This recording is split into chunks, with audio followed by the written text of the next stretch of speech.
आज के इस वीडियो में आप लोगों को अयोध्या सिंह उपाध्याय हरिऔध जी का पवन दूतिका नामक पाठ पढ़ाया जाएगा। इसमें हरिऔध जी श्री कृष्ण के विरह में व्याकुल राधा के विरह दशा का वर्णन किए हैं और इसमें राधा रानी पवन को अर्थात हवा को अपना दूती संदेश पहुंचाने वाला बनाकर उसे संदेश भिजवाती हैं। इसी का वर्णन इसमें किया गया है।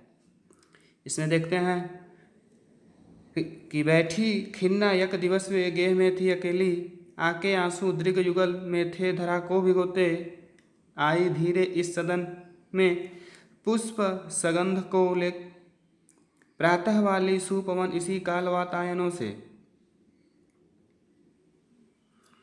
इसमें बैठी मतलब बैठी हुई हैं, खिन्ना मतलब दुखी होकर, यक दिवस एक दिन, वे अर्थात राधा गेह में घर में थी अकेली। एक दिन राधा रानी अपने घर में दुखी होकर अकेली बैठी हुई थी और आके आंसू उनके आंसू दृग नेत्रों से, युगल मतलब जोड़ा दोनों, उनके दोनों नेत्रों से अश्रु निकलकर धरा को भिगोते पृथ्वी को गीला कर रहे थे।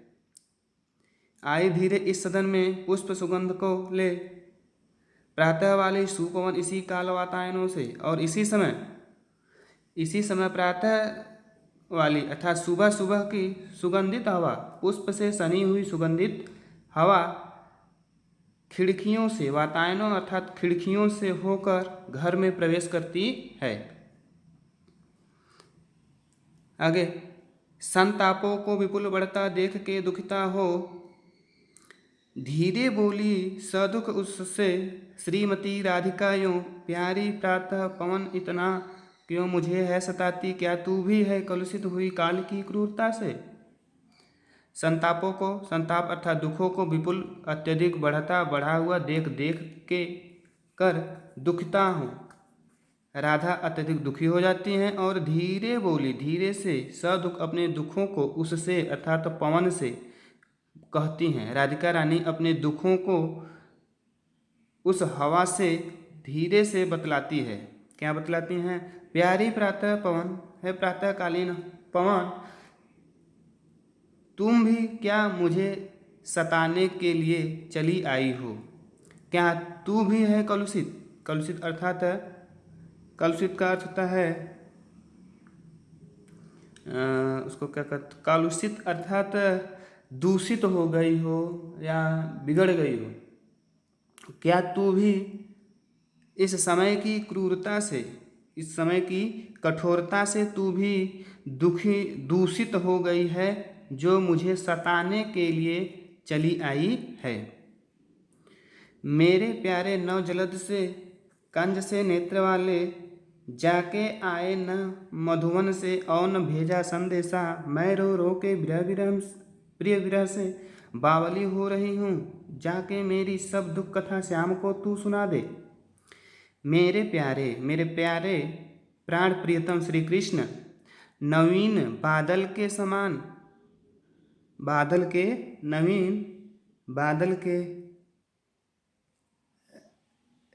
जैसे शोभा वाले, कंज से नेत्र वाले, कंज अर्थात कमल के समान नेत्र वाले हैं, जो जाके आए न, जाके अर्थात जाने के बाद, आए न नहीं आए, कहाँ से?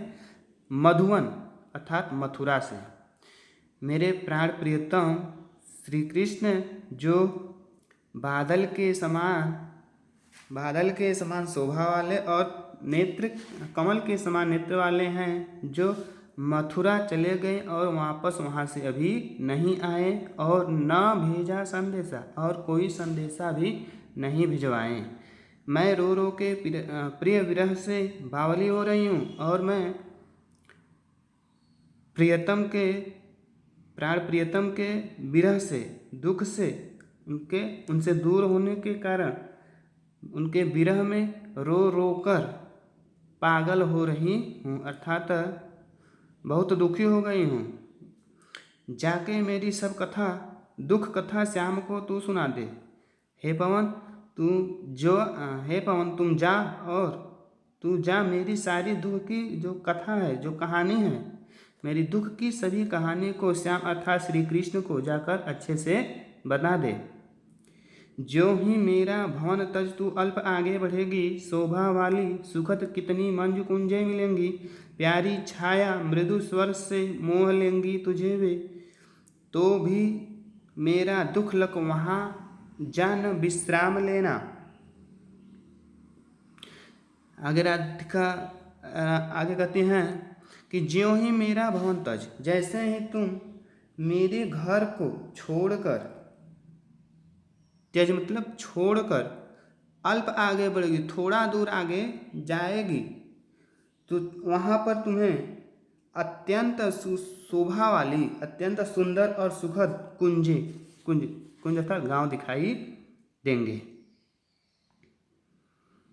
प्यारी छाया, उसकी छाया बड़ी शीतल और आकर्षक है। प्यारी अर्थात बहुत आकर्षित करने वाला है। मृदुल स्वर, और वहाँ का जो स्वर है बहुत ही मधुर है। वे अपनी मधुर छाया, शीतल छाया और मधुर स्वरों से तुम्हें मोह लेंगे अर्थात मोहित कर लेंगी, अपनी ओर आकर्षित कर लेंगी। तो भी मेरा दुख, तब भी तुम मेरे दुख को देख लो, तब भी तुम मेरे दुखों को देख लो, मेरे इस दुख को देख कर जाओ, मेरे संदेश श्री कृष्ण के पास संदेश को मेरे पहुंचा दो, वहीं रास्ते में कहीं विश्राम मत लेना। थोड़ा आगे सरस रव का धाम सतपुरुषों वाला,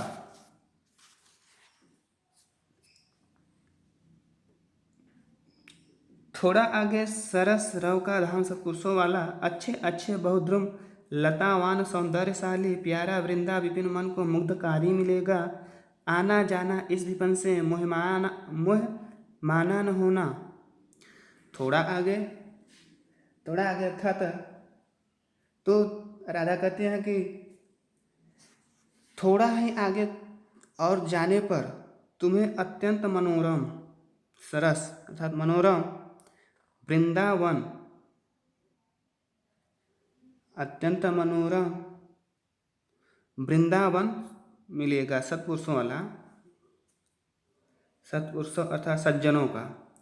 वहाँ पर अच्छे अच्छे बहुद्रुम लतावान सौंदर्यशाली, तुम्हें वहाँ उस वन में बहुत सुंदर सुंदर पक्षियों की द्रुम वृक्षों के लतादार वृक्ष और सौंदर्यशाली मिलेंगे। वहाँ पर तुम्हें प्यारा वृंदा विपिन मन को, उस वृंदावन में मन को मोहित करने वाली, मन को मोहित करने वाली पक्षियों का मधुर संगीत भी सुनाई देगा। मुग्धकारी अर्थात मन को मोहित करने वाला या मन को हरने वाला पक्षियों का मधुर संगीत भी सुनने को मिलेगा। आना जाना इस विपिन से मोह माना न होना। हे पवन, राधा कहती हैं कि हे पवन,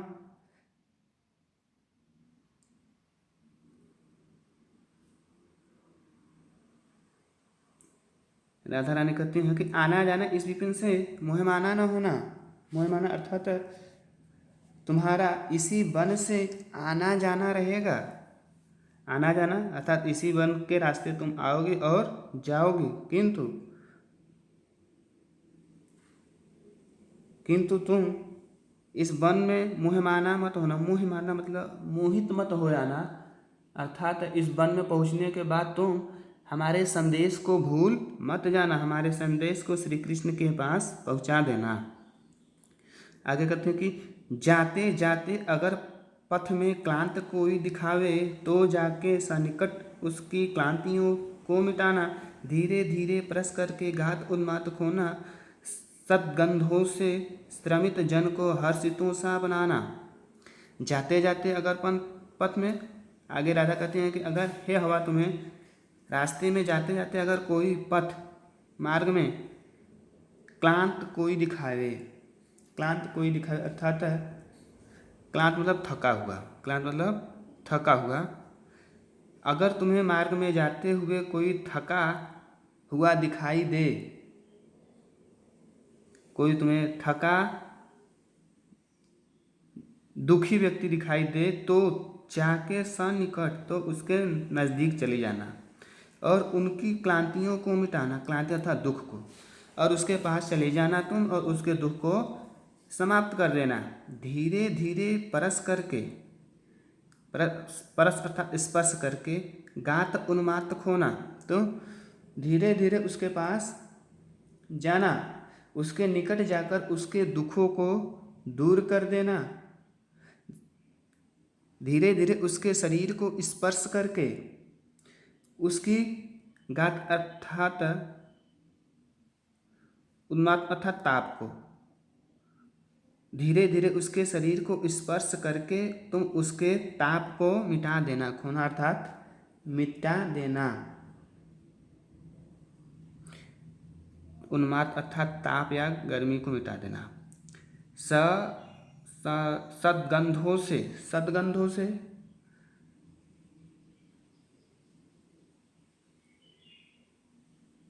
सद्गंधों से श्रमित जन को हर्षितोत्साह बनाना। सद्गंधों, सद मतलब अपनी, गंधो मतलब गंध से, अर्थात तुम अपनी सुगंधित गंध से, सुगंधित हवा से अर्थात अपनी सुगंधित गंध से श्रमित जन को, उस थके हुए व्यक्ति के मन को हर्षितोत्साह बनाना, हर्षित कर देना अर्थात प्रसन्न कर देना। तुम अपनी सुगंधित हवा से, अपनी सुगंध से उस थके हुए व्यक्ति को अर्थात दुखी व्यक्ति को प्रसन्न कर देना।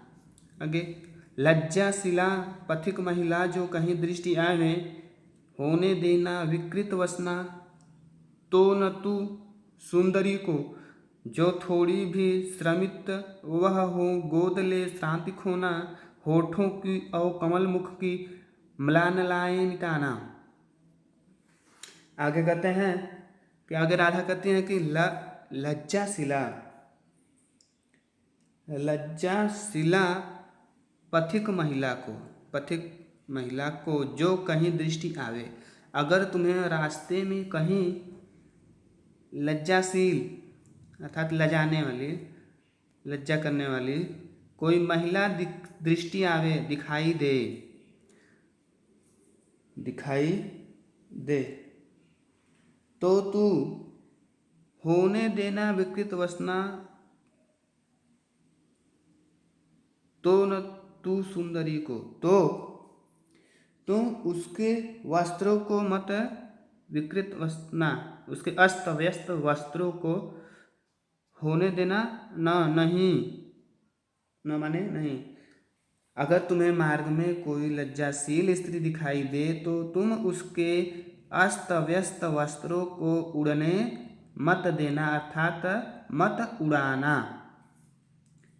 जो थोड़ी भी श्रमित वह हो, गोद ले श्रांति खोना, यदि वह थोड़ी सी भी श्रमित हो, थकी हुई हो, तुम्हें ऐसा लगे कि वह थोड़ा सा भी थका हुआ हो, तो तुम उसे अपनी गोद में ले, अपनी गोद में ले लेना, श्रांति खोना, श्रांति अर्थात थकावट को, और उसके थकावट को खोना समाप्त कर देना। तथा होठों की और कमल मुख की, और उसके होठों तथा कमल जैसे मुख की, कमल के समान, रूपक अलंकार इसमें होगा, उसके होठों और कमल जैसे मुख की म्लानताएं, म्लान लाएं अर्थात मलिनता को, उस स्त्री के होठों और कमल के समान मुख वाली मुख की मलिनता को मिटा देना। आगे देखते हैं, कोई क्लांता कृषक ललना खेत में जो दिखावे, धीरे धीरे परस उसकी क्लांतियों को मिटाना। जाता कोई जलद यदि हो व्योम में, तो उसे ला छाया द्वारा सुखित करना तप्त भूतांगना को। आगे कहते हैं, आगे राधा कहते कि हे पवन, कोई क्लांता, कोई क्लांता अथवा क्लांता मतलब थका हुआ, थकी हुई। कृषक ललना, किसान की स्त्री।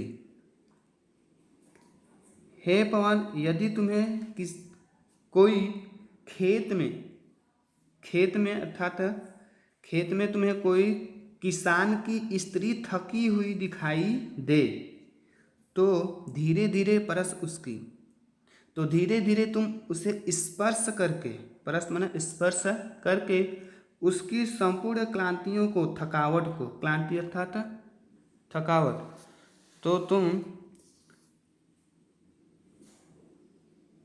जो थोड़ी, कहाँ गया यहाँ पर, धीरे धीरे परस उसकी, तो धीरे धीरे तुम उसको स्पर्श करना और उसकी सभी थकान को मिटा देना। जाता कोई जलद यदि हो व्योम में, यदि व्योम मतलब आकाश में कोई जलद, जलद अर्थात बादल जाता दिखाई दे,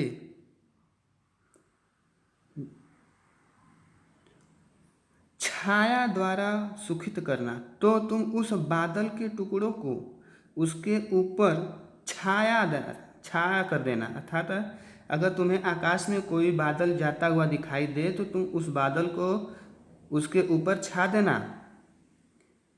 उसके ऊपर छा देना, जिससे कि तप्त भूतांगना को, जिससे उस स्त्री को तप्त मतलब तपित, धूप में तपने वाली स्त्री को शीतलता प्राप्त हो जाए।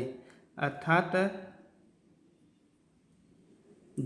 गर्मी से जो जूझ रही हो, अगर कोई आकाश में बादल जाता हुआ तुम्हें दिखाई दे तो उस बादल को उस स्त्री के ऊपर लाकर छा देना, जिससे कि उसके अंदर का, उसके शरीर का ताप मिट जाए और उसे शीतलता प्रदान हो। इसके आगे का वीडियो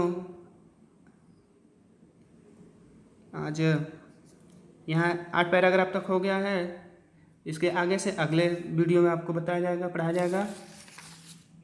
ठीक है।